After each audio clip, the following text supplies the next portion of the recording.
প্রস্তাবিত ঢাকা সেন্ট্রাল ইউনিভার্সিটির অধ্যাদেশ জারির দাবিতে রাজধানীর বিভিন্ন এলাকায় সড়ক অবরোধ করে বিক্ষোভ করেছে সরকারি 7 কলেজের শিক্ষার্থীরা। দুপুরের দিকে রাজধানীর টেকনিক্যাল মোড়, সায়েন্স ল্যাব মোড় ও তাঁতিবাজার চৌরাস্তায় অবস্থান নিয়ে বিক্ষোভ কর্মসূচি শুরু করেন তারা। শিক্ষার্থীদের সড়ক অবরোধে যান চলাচল বন্ধ হয়ে যায়। ভোগান্তিতে পড়েন রাজধানীবাসী। New Zealand dairy, excellence in quality.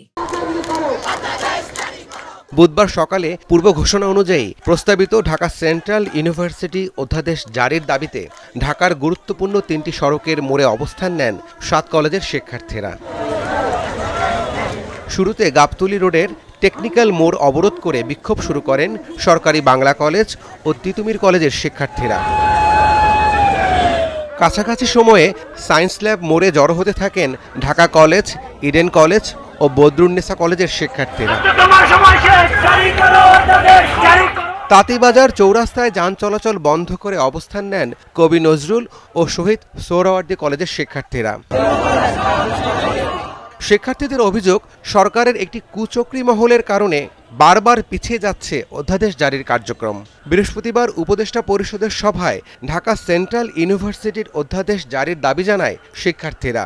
আমাদের ক্লাস ঠিকমতো হচ্ছে না, ক্লাস হলেও আমরা কোনো পরিচয় নাই আমাদের, আমরা কোথায়। আমাদের যারা শিক্ষক রয়েছে তারা আমাদের বিরুদ্ধে অনেকে অবস্থান করছে। 90% হয়েছে, বাট 10% এখন কেন আটকে রয়েছে? আরো 1 মাস আগে থেকে 10% আটকে রয়েছে। আন্দোলনকারীরা প্রশ্ন তোলেন সরকারের আন্তরিকতা নিয়ে। দ্রুততম সময়ের মধ্যে বিশ্ববিদ্যালয়ে অধ্যাদেশ জারি না হলে কঠোর আন্দোলনের হুঁশিয়ারি দেন তারা। যতক্ষণ না আমাদের অধ্যাদেশ সরকার জারি করবে ততক্ষণ আমরা এখানে অপেক্ষা করব। আমাদের এই অধ্যাদেশটা আটকায় রাখছে। আমরা দীর্ঘ 1.5 বছর থেকে এইভাবে রাস্তায় নেমে আন্দোলন করতেছি।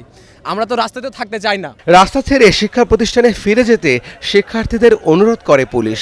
তাদের এই বিষয়গুলো নিশ্চয়ই সরকারের দিক থেকে একটা সিদ্ধান্তে আসার পরে তারপর আমরা করব। অলরেডি কিন্তু 2-3 কিলোমিটার জ্যাম হয়ে আছে। না, জ্যাম হচ্ছে, ভোগান্তি হচ্ছে, এটা আপনারাও দেখতে পাচ্ছেন। আমরা তাদেরকে বোঝানোর চেষ্টা করছি সকাল থেকে এবং বলার চেষ্টা করছি যে দুর্ভোগ তৈরি না করেও তাদের দাবি দেওয়ার বিষয়ে তারা কথা যাতে আলোচনা চালিয়ে যায়। এদিন শিক্ষার্থীদের সড়ক অবরোধের কারণে মিরপুর, কল্যাণপুর, গাবতলী, শ্যামলী, সায়েন্স ল্যাব সহ আশপাশের এলাকায় ব্যাপক যানজটের সৃষ্টি হয়। বন্ধ হয়ে যায় যান চলাচল। এ সময় পায়ে হেঁটে গন্তব্যে যেতে দেখা যায় অনেককে। 1-1.5 কিলো 1.5 কিলো হাঁটছেন, যাবেন কই? যেমন গাবতলী। সাধারণ মানুষের আমাদের কষ্ট হইতেছে, এই ছোট বাচ্চা নিয়ে হাঁটার লাগতেছে। বাচ্চা হাঁটতে পারতেছে না, ক্লান্ত হয়ে গেছি। লাস্টে পানি কিনলাম একটা, কি করবো বলেন। এখন টেকনিক্যাল মোড়ে আসছি, এখান থেকে আর গাড়ি আসতে দেয়নি, গাড়ি ঘুরিয়ে দিছে। হাজার হাজার মানুষ আপনি ফার্ম গেট পর্যন্ত জাম পড়ছে, একটা রুগী আসতে পারতেছে না। এই দেশটা আসলে শেষ। একটু কিছু হয়ে রাস্তায় আন্দোলন করে। আরে ভাই, আমরা তো সাধারণ পাবলিক, আমাদেরও তো ফ্যামিলি আছে। কিছুদিন পর পর দাবি আদায়ে সড়ক অবরোধ করে জনভোগান্তির সমালোচনা করেন অনেকেই। রাব্বি সিদ্দিকী, যমুনা নিউজ, ঢাকা।